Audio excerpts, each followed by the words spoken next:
You're going to have 2.5% of your population going to be dead unless you do something. And here's the magic vial, and we're not going to let you have it unless you agree to our terms and conditions. And if you don't take this elixir, your population is going to be decimated, and they're going to have you up on a pole. That's kind of the deal. Is this the biggest risk we've ever taken with humanity? These vaccines, these genetic vaccines that have been deployed globally, are neither safe nor effective by any objective standard. Pfizer delivered what the government bought. If you look at it through the eyes of Pfizer, it is the perfect product. You have recurrent dosing. You have a single purchaser who does all your marketing and distribution and absolves you of all liability. What's not to like? You've become an expert in information warfare, really, because you've experienced it. You understand the medical side, but now you say it's Pfizer, Reuters. These tools, they actively manipulate your knowledge. They actively modulate your emotions. Crowds can be directed to go here, there, or the other place. So if you want to add kinetic weaponry on top of that, it's child's play. You're already targeted. That's modern social media. You have to be aware that they are extremely skilled liars.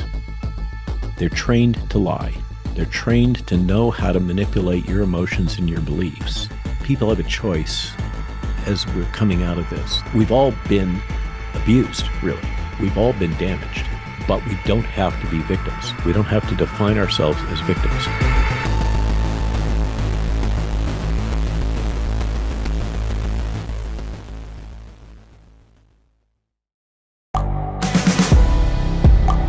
The world is changing. Inspiration is everywhere. It has never been so easy to connect, share, and bring people together. We're learning from others and finding the best in ourselves. Challenging our beliefs. Sharing our vulnerability. Overcoming our fears. Transforming ourselves so we can transform the world. How far can we go? This is London Real. I am Brian Rose. My guest today is... Hi, it's Brian Rose from London Real. You probably know that we've just recently been re-platformed on YouTube after 25 months completely in the dark. The truth is, I really need your help. What I really need you to do is click on that subscribe button right now, like this video, and maybe even leave a comment or share the link with friends. We're really fighting against an algorithm that's tried to keep us quiet for so long, and the more subscribers we have, the more people watch our content, the better guests we can bring you, the better content, and we can continue transforming lives. We've been doing this for 14 years now. I want to do this for another 14 years, but I really need your help. So click on that subscribe button, like the video, leave a comment, share this, and we're going to continue to bring you more and more great content. Thank you. This is London Real. I am Brian Rose. My guest today is Dr. Robert Malone, the internationally recognized virologist, immunologist, physician, biochemist, and author. You are credited as the original inventor of mRNA delivery and vaccination as a technology, and have spent much of the last 40 years working on vaccine development with extensive experience in drug repurposing for infectious disease outbreaks. You have submitted almost 100 scientific peer-reviewed publications and have been invited as a speaker at over 100 conferences. However, for the past 3 years, you've been subject to censorship and defamation because you have criticized the U.S. government for their methods and standards of bringing vaccines to market in a safe and effective manner. You have said, if they can remove my voice, my experience, and my expertise, they win. Dr. Malone, welcome to London Real. Well, thanks a lot for that intro. That's very well said and much appreciated. Well, look, I want to jump into it here. You've got an incredible book and all sorts of really interesting IP. And, I'll just jump into it. You've called this, quote unquote, the largest human experiment ever. And according to the latest numbers I saw from you, and those are probably higher, more than 5.41 billion people worldwide have received a dose of some type of COVID-19 vaccine, equal to about 70% of the world population. I want to talk about what that means and the ramifications. I had a flashback today to November 11th, 2020, Robert, when I had Dr. Martin Kulldorff on this show. We streamed it live on our Digital Freedom platform because YouTube had been giving us strikes and banning us for months before that. He had just written the Great Barrington Declaration alongside a bunch of other scientists and was talking about how, statistically, it didn't make sense because a lot of the deaths were coming from a very small percentage of the population, usually an older population, and they were just running the data and asking some questions. Three very top-level scientists, I think Stanford, Harvard, and Oxford, I think they were. And there was one point, Robert, where all full professors of epidemiology, as about as qualified as you could possibly get. Yeah, very much so. And one thing I said to him towards the end, and I just watched the clip back. I'm going to post it to my social and see how long it lasts. Is I said, Martin, we're about to vaccinate billions of people. I said, more so than any atomic weapon, any genocide, isn't this the biggest risk we've ever taken with the entire human population ever? I said, usually we take 10, 15, 20 years to come to vaccinations. This one's been developed in less than a year. And again, Martin wasn't necessarily, against the vaccination, but he kind of had to pause and say, this is a big chance that we're taking. And that always struck me as a guy who was quite objective. He just kind of had to pause and said, this really is a big unknown. And as a scientist, and I have an MIT degree in engineering, I'm not a doctor, but I just thought this is a big experiment to make. MIT degree in engineering is pretty solid. I don't think you have to apologize. So I remember asking him that, Robert, and I had a flashback when I was just preparing for this. Of course, fast forward, I guess about 2 years later. And by the way, at the time, there was nobody really having these conversations. We were one of the few that was fortunate enough to have a lot of different people on putting these ideas out there, just trying to get the information out. But it really struck me as this big question mark. And now fast forward to where we are today. Maybe just start off with some of your thoughts as far as that number of people, some type of vaccine, what we know, what we don't know. Is this the biggest risk we've ever taken with humanity? Well, it's certainly the largest experiment I think we've ever conducted. And the vaccines, quote unquote, and there are many that will shoot at me for even using the term vaccine in this context, are only one of many of these massive public health experiments that we've performed globally. The others being the lockdowns in particular and social distancing, mask use, etc. Just a moment ago, my wife brought me the latest analysis on masking from the group in the UK that does a lot of the meta-analysis, and they've clearly concluded that the masking is not statistically significant in its impact, and most of these measures now have been shown to be at best ineffective and at worst massively damaging, particularly when you factor in the impacts on children. Martin, I agree with you. Martin is absolutely not a firebrand. He is a very cautious, balanced individual. He is, even compared to Harvard Reich, he is very cautious, as is Jay Bhattacharya, who's maintained his position at Stanford as a full professor. And was the one, by the way, that I'm talking about the other Great Barrington Declaration authors, just for the context for the audience. Jay Bhattacharya, full professor of epidemiology at Stanford, was the one that Elon Musk asked in to evaluate the information that we now call the Twitter files initially. And within a couple of days of Jay visiting headquarters for Twitter in Silicon Valley was when my account got turned back on, as well as Peter McCullough and a few others. So shout out to that. Another thing regarding Great Barrington, the real catalyst for that was actually Jeffrey Tucker, who runs the Brownstone Institute. You may or may not read the articles from Brownstone, but they have absolutely been at the forefront of citizen journalism all the way through this, and have done really the best work in tracking down the events involved in, let's call it, assimilation of the China model through the national security apparatus in the United States that then got propagated down through Homeland Security, DOD, and Health and Human Services. So just a shout out to Brownstone and Jeffrey Tucker for their leadership. Jeffrey told me the story of what happened with Brownstone. The actual with Great Barrington, the actual site that gives it its name, the Great Barrington Declaration, really regrets having hosted that meeting, apparently. And what I'm told is that to a significant extent, so did the three leading epidemiologists. They really had no idea that they had kicked the hornet's nest until suddenly all the blowback came back from all of the fact checkers and corporate media, et cetera, much as we've all encountered. I think they were really gobstruck by what they encountered.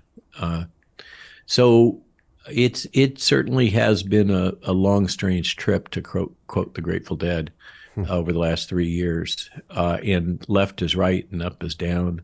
I was talking to a prominent New York journalist who was noodling for me for information over the last 2 days. And she asserted that the positions of Ron DeSantis, just unthinkingly, just came out of her mouth, the positions of Ron DeSantis in terms of medical freedom represented a position that's farther to the right than Donald Trump. I found that fascinating because it's grounded in the assertion that a belief that truth is true, in that we have the data that the vaccines actually do cause harm and they aren't particularly effective. And we have data on the impacts of masks, for instance, in children. We have data on the impacts of the lockdowns economically in terms of excess deaths, all kinds of secondary effects. And to be someone that is politically advocating for the rights of individuals in terms of these public health practices that have been so egregious results in you being labeled far right. I just find amazing in terms of political definitions of what is the political spectrum right now, that to take a position that's aligned with the Nuremberg Accords is considered far right now. It just, the whole arc of history over the last 3 years is amazing. And not to pump the book, the hope is that, as Steve Bannon notes, we're now in a time in which, as Orwell predicted, everything is getting memory hold really fast, even down to the level of the Wayback Machine. And we saw that with the responsive Pfizer to the Veritas videos that came out recently. And Bannon's point is that the only things that will survive, or may well survive, this memory holding process or internet wiping is going to be the printed material. And so that's part of what guides the book and its structure, is to serve as, really, it may sound pretentious, and maybe it is, a bit of a first draft of history, because it was written in real time using Substack as the vehicle for serializing it. And as some great British authors have done in the past, going back to the 1800s, serializing through various monographs, et cetera. So we decided, as we launched into this over a year ago, that we would use Substack essay format as a way to build the content chapter by chapter, serialize it, push it out. Then that allowed us to have feedback from the audience, the people that subscribe, et cetera, and allow us to kind of revise and fine tune. And then that became the backbone for the book as you see it right now. You just mentioned the Wayback Machine. So for people that don't know, it's the thing that records the history of everything ever posted on the internet. And you're talking about this recent Veritas piece where they secretly recorded this Pfizer executive and Precisely. And what did you say? Are they actually going back and altering? So there is actually a documented accord now between the Wayback people that run the Wayback Machine and the U.S. intelligence community, And the for instance, one of the things that was fascinating, you may recall all of the controversy around the American issue of the Hunter Biden laptop that was purported to be a fake by the New York Times, among others, as opposed to, I think it was the New York Post that broke the story. And so you ended up with a little crosstown shooting match there. And the decision was made and it's now documented in Twitter and of course across all media that this Hunter Biden laptop story was fake news and it should be suppressed. And so initial articles that had been posted were literally wiped from the Wayback Machine as part of that agreement that exists now, that the U.S. government and the intelligence community and presumably Five Eyes can go in, like they edit Wikipedia very aggressively, by the way, and delete entries that are not in the national security interest. Wow. And in the case of the Hunter Biden laptop, what was fascinating about that is when it then became the approved narrative that in fact it was real, then Wayback Machine was caught repopulating those articles that they had previously taken down. So in the case of this recent dust up between Veritas, I'm trying to be neutral in my language here, between Veritas and Pfizer with that recorded kind of honey trap strategy that they do with this global director level person responsible for RNA vaccine strategies. Within hours, all records of that gentleman and his college career, et cetera, had been completely wiped off the internet, including off the Wayback Machine. And then, I talked about this in a recent essay, the cascade of events that occurred. It was fascinating to watch. It demonstrated the incredible power of Pfizer, or I should really say Pfizer Reuters, because they're closely tied to each other. And, for instance, your own Daily Mail, one of the largest circulating publications in the world, put out an article about the Veritas drop within, minutes, it seemed. And then within an hour, that was deleted. And only people that had screenshot it still could show a record that, in fact, it had been on the Daily Mail. And then there was absolute press blackout globally on that story until really the alternative media and podcasters like you and I spoke about it. And then Tucker Carlson, I had pinged Tucker about the story before it ever broke. He's a buddy, and give him a heads up. And so the following day, after they had done their diligence, because there was one of the kind of dark arts that was circulated was that this gentleman was a fake. And this was all fraudulent. And for people that haven't seen it, could you just describe what they recorded and what had happened in that? I think it might be good to have some context. So in this, and I do recommend, although apparently the YouTube video has been dropped from YouTube after a crazy number of views, 8 million or something, but you can still find it on Rumble and other platforms. Twitter, it's on there as well, right? I don't know if it's primary on Twitter. A lot of those are links to the YouTube, and Twitter is now not playing nice with YouTube in a fascinating twist of events. So what it involves, Project Veritas here in the United States takes as a mission. It's a I guess it's a nonprofit funded by donations.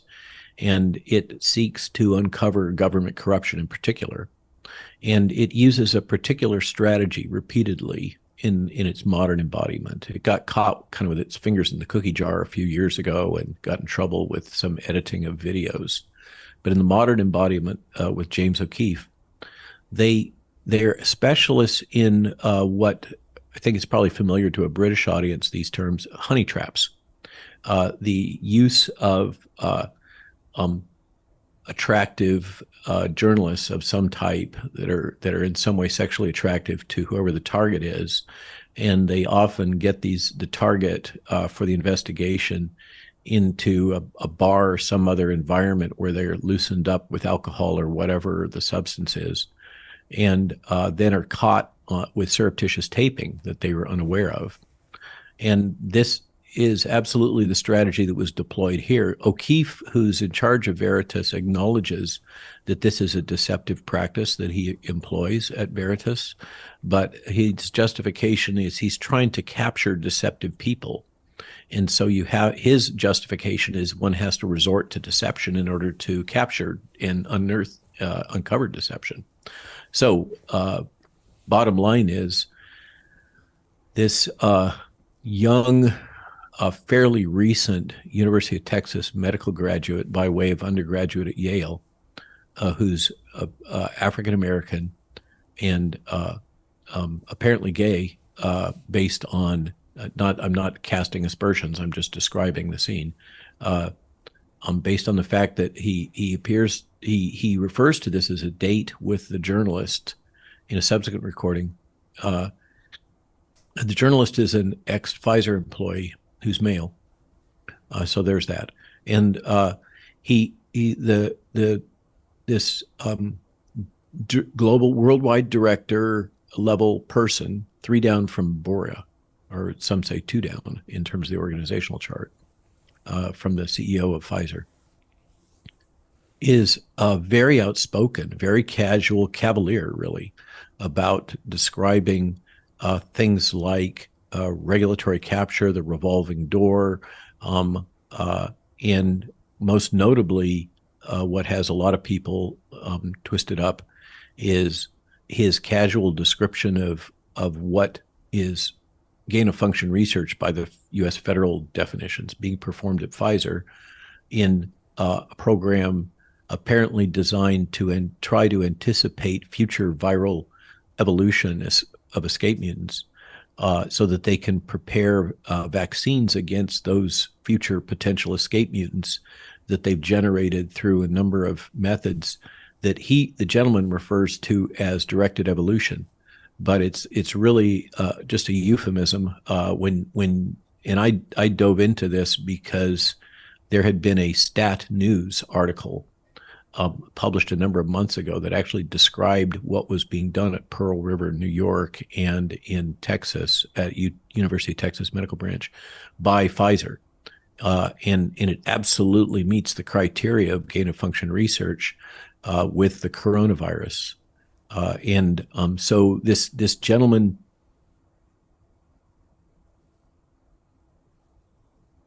describing what is really, for most of us, ethical horrors, completely inappropriate behavior on the part of Pfizer, and so the initial pushback, as I mentioned, was basically a blackout of news about this, wiping the internet, memory holing, a stonewalling from Pfizer that then there was a subsequent drop and deployment, apparently, of a swarm of trolls, bots, and disruptors that pushed the narrative that this was fake. It was a deep fake, that the gentleman didn't even exist, that he wasn't an MD, he wasn't a Pfizer employee. Unfortunately, that all ran into the reality of another Pfizer employee whistleblower providing organizational charts from Pfizer that clearly demonstrated the gentleman was what he was. And a number of people had already done screen grabs of, they sent them to me. I could fully dox the gentleman. I have his email addresses, his phone numbers, his address, everything else. People sent to me. I just chose not to out of, a commitment to ethics and doxing. But the gentleman's absolutely real. And then O'Keefe ran a second video the following day in which he had personally, because at this point the gentleman doesn't necessarily know that he's been filmed, and O'Keefe confronts him with camera in public in a New York eatery of some kind, New York City, and unfortunately this gentleman who's like 4 years out of graduating medical school, I can't wrap my head around how you become a global director of RNA vaccines 4 years out of medical school with no formal training in science, but there it is. And O'Keefe confronts him, and the gentleman, unfortunately, just nobody ends up looking good. The gentleman becomes kind of violent, starts complaining that he's surrounded by white people, calls the police. I mean, it's just a whole bunch of stereotypic behavior comes out that's amazing to watch. And then the following day, Pfizer drops a press release. That's Friday at 8 p.m. Eastern U.S. So, I saw people chatting on the internet. Oh, they must have been working really hard all day long to put out that press release. I'm like, come on, guys. This is classic strategy if you want to avoid a hit on Wall Street and in the media. As you know, I think you used to work on Wall Street. You drop the bad news late Friday, and that gives the street a couple days to process that and kind of get over it. And it also kind of buries the news because you're avoiding the 5-day work week primetime broadcasts. So that's kind of the context. It was amazing to me as a demonstration of the power of Pfizer to control the narrative and completely control corporate media globally. As well as their ability to promptly wipe the web and to deploy what's really fifth-generation warfare tactics, including bots, trolls, disruptor agents, etc., on virtually all social media channels simultaneously. It was an amazing demonstration of modern spin control by clearly a sophisticated press office and operation within Pfizer. Unfortunately, I think that we'll see how that plays out. Yeah, in terms of whether they'll be held accountable for the actual actions that occurred. Yeah, I clocked it on Twitter. I think it might have been a native video, and then I saw the reaction afterwards, which was pretty fascinating when they confronted this gentleman. But it was all pretty damning stuff, and I was kind of curious what they would do. And it'll be interesting to see how it plays out. It's been interesting to watch. You mentioned the Twitter files and how obviously I don't think a single mainstream news media publication has picked up any of that. No. What they picked up is attacking Matt Taibbi. Right. Calling him conservative. They're attacking the journalists calling Matt Taibbi conservative requires intellectual backflips. I think 3 or 4 of them at least. Notoriously liberal writer for Rolling Stone for many years. But that's the new pejorative, right? Yeah. Is far right wing. Well, it's interesting because I started off and mentioned the billions vaccinated, but you've become an expert in information warfare, really, because you've experienced it. You understand the medical side, but now you say it's Pfizer, Reuters. We had a little experience, with big tech censorship in 2020 and afterwards. And when I read some of the information in your book and otherwise, when you're saying that through a Freedom of Information Act request, it shows that the CDC spent $1 billion tax dollars on propaganda to push the safety and effectiveness of vaccines and stop misinformation and putting money out to all these major publications. It seems that maybe this is a more pertinent conversation than even some of your medical expertise. Thank you for saying that. My guiding light here, having experienced what I've experienced, has been to help, and this is really the purpose of the book, to help people to comprehend what they've experienced. And for better, for worse, I've found myself at the tip of the spear as these various information management weapons have been deployed. My wife's book that she put out in the beginning of February 2020 on how to prepare and protect yourself from the novel coronavirus was deplatformed, delisted, burned, whatever metaphor you want to use, by Amazon in March of 2020. and it was really quite benign. It was written to academic standards by a PhD in public policy and biotech, that being my wife, and myself, and highly referenced, academically cited, and deplatformed.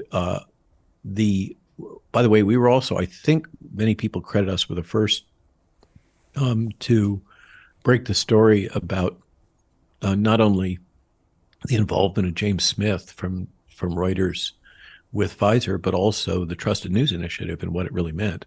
And there's now a lawsuit going against them by Children's Health Defense, among others, for basically monopolistic practices.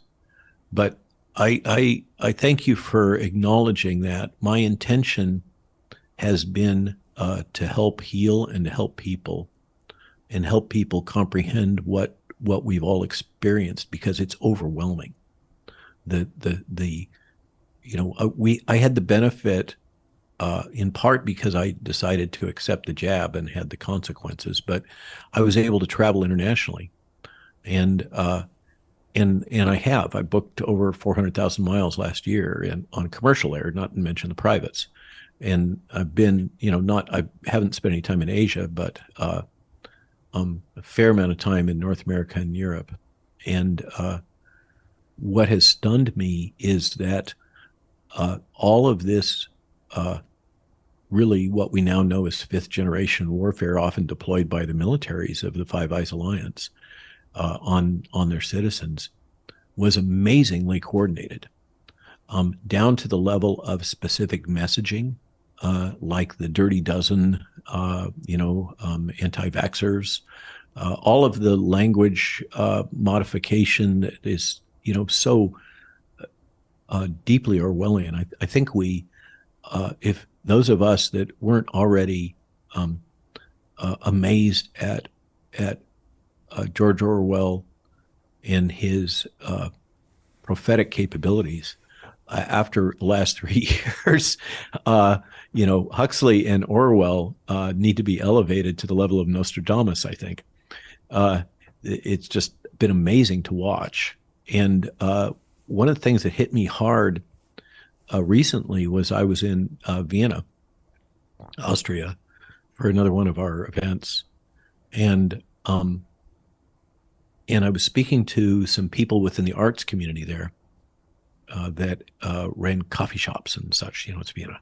And what they told me was that just like in the United States, there had been a harmonized massive purchase of endorsement by artists of every walk in Austria. And as you know, Vienna, it's all about the arts.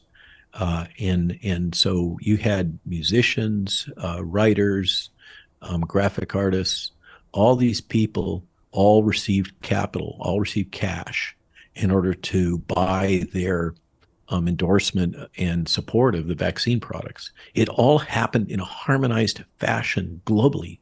We've never seen anything like this. And I can tell you, as a veteran of multiple outbreaks, I've never seen anything like this. It was amazing what we've all experienced. And now the press releases are coming, the FOIA documents are coming out in the lay press, in the UK, in Australia, and in Canada in particular, not quite so much in the United States, that are documenting that, in fact, the militaries of the military PSYOP operations within all of these nation states were intimately involved in all of this coordinated messaging, enticement, coercion, and then, of course, in many cases throughout Europe and North America, mandates for a experimental medical product. We've never seen anything like this in our lives. I haven't. I don't think you have. I'm just writing my essay right now for today's Substack and comparing the 1918 outbreak to the current one. And in the 1918 H1N1, we call it Spanish flu here in America because we want to blame the Spaniards when in fact it probably originated in the Midwest in the U.S. and Midwestern pig farmers, but that's another story. That had 50 million deaths globally.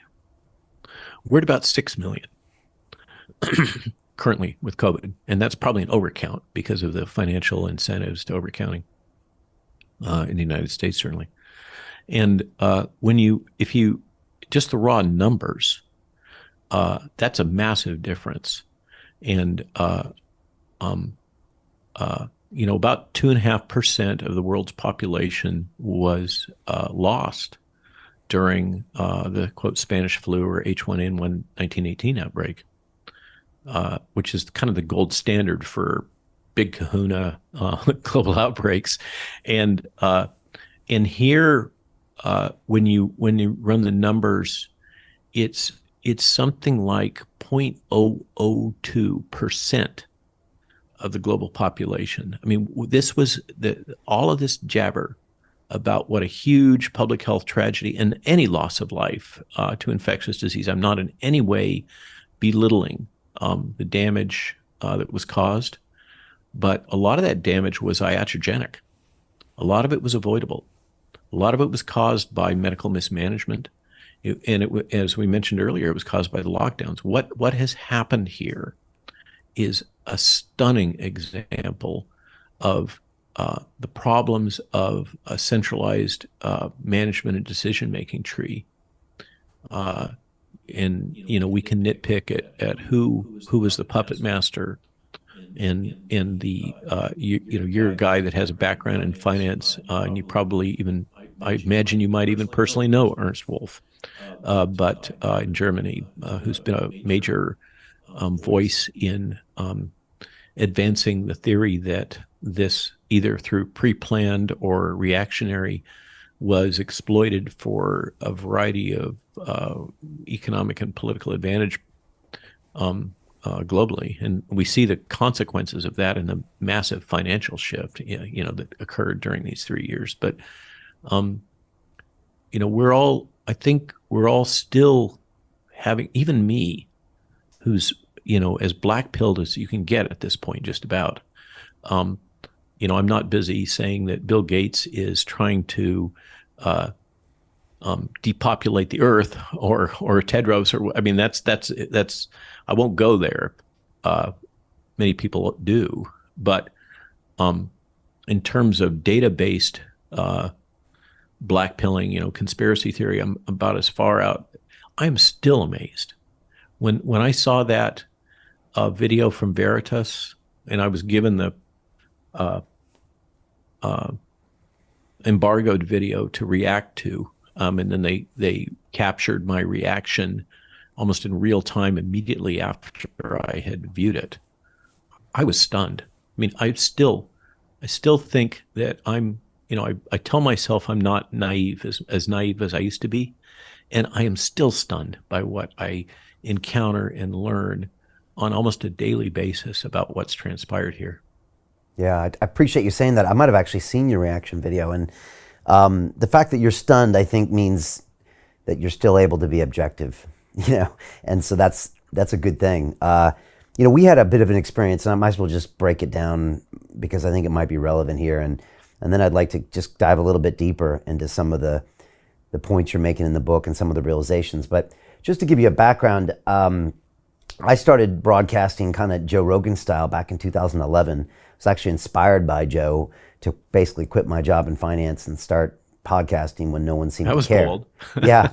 And so, I went and did that for 9 years, where I had about 1,000 people on my show, and I uploaded these videos to YouTube. And by the time we got to March 18th, 2020, I had almost 2 million subscribers and probably 500 million views on the platform.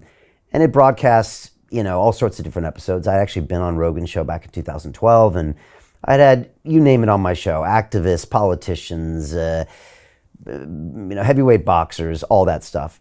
And then on April 6th, 2020, we conducted the second largest YouTube live stream in the world that day. We had 65,000 concurrent people watching me here in this studio with another gentleman who was 70 years old have a conversation in this tone of voice, where he asked questions or made assertions that maybe the PCR test wasn't the best thing, asked questions about masks, talked about vaccinations.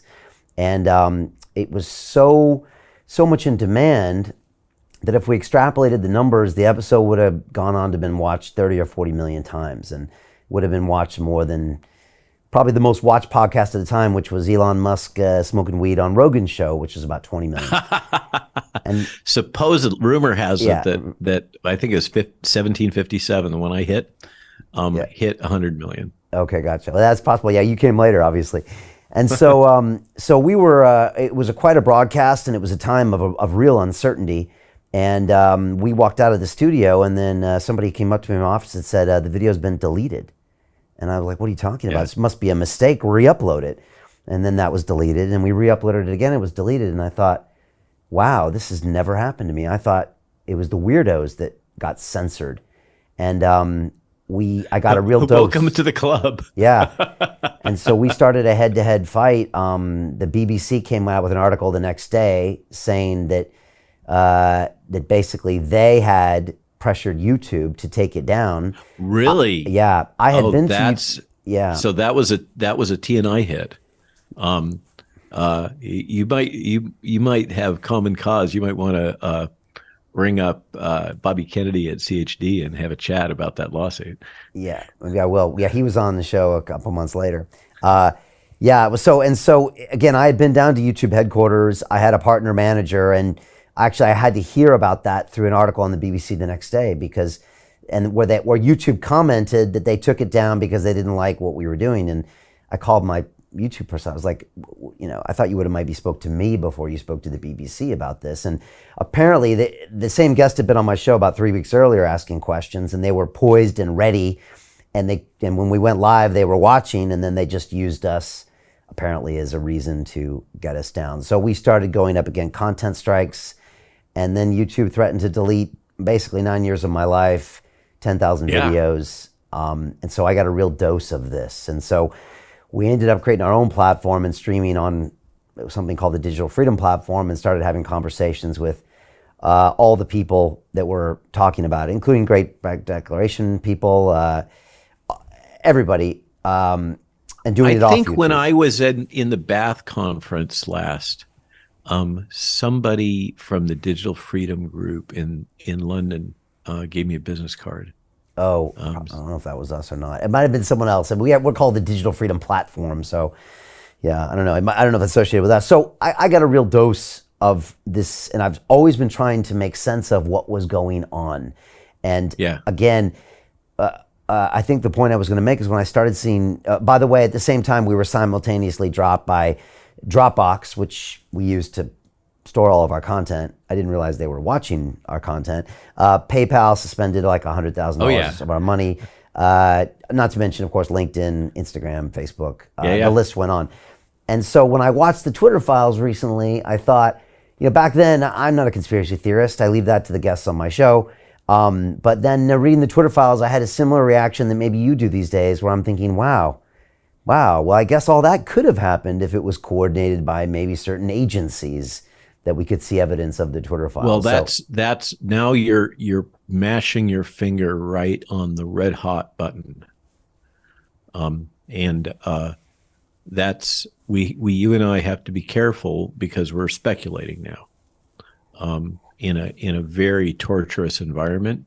But that's one of my current missions, is pulling any documentation I can get about the involvement of the intelligence community, the national security state, and particularly the military, because the articles that I'm finding in British press, as I mentioned, Canadian press has been quite a few, and Australian press now, some Aussies that follow me have been sending stuff. I don't have anything from New Zealand. All indicate that there was a major involvement by military psyops divisions in each of those nation states against their own civilians. Yeah. And then we have the fascinating example of the Wikipedia editing, and there's a wiki for the intelligence community that has tracked down some of that, and it appears that the assertion is made that MI5 has a sock puppet who literally has an image of a sock puppet for their ID, that whatever it is, the same name is attributed with the editing, not just on my Wikipedia page, this aggressive editing, but also on many of the physicians that have been outspoken and anybody that said anything about these key topics of ivermectin, hydroxychloroquine, or other early treatments. All seems to be the same individual who apparently... To continue watching the rest of the episode for free, visit our website londonreal.tv or click the link in the description below. Most people will never see this opportunity. Dubai luxury transformation projects have historically delivered 40 to 90% annual returns. That is incredible. These were once reserved only for insiders with access. I spent 15 years on Wall Street and I learned this: the biggest returns always go to the people who get the call first. Now, you finally can. We've just received a brand new project with major upside potential. Allocations move fast. Click the link, apply now, and speak to my team. This is your chance to see what others never will.